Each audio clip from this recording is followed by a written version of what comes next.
আজকে সামান্য একটু কষ্ট আমাদের হলে আমরা সহ্য করতে পারি না, যে রোদ লাগছে, ঠান্ডা লাগছে,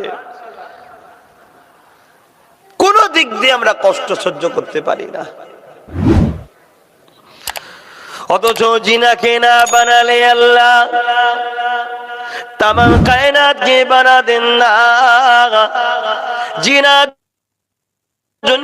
সবকিছু তৈরি করেছেন, লাউলা কালামা খালাকতুল আফলাক, সবকিছুই জিনার জন্য, সবকিছুর আগে জিনাকে আল্লাহ বানালেন। আউয়ালু মা খালাকাল্লাহু নূরে, যে নূরে মুহাম্মদ সাল্লাল্লাহু আলাইহি ওয়াসাল্লাম, সেই নবী পাকের জিন্দেগি দেখুন, তারিখ উঠিয়ে দেখুন, ইতিহাস জেনে দেখুন, কেননা ইতিহাস আমাদেরকে জানা দরকার আছে। এই জন্য তো আল্লাহ কোরআনে ইতিহাস নবী পাককেও শুনিয়েছে।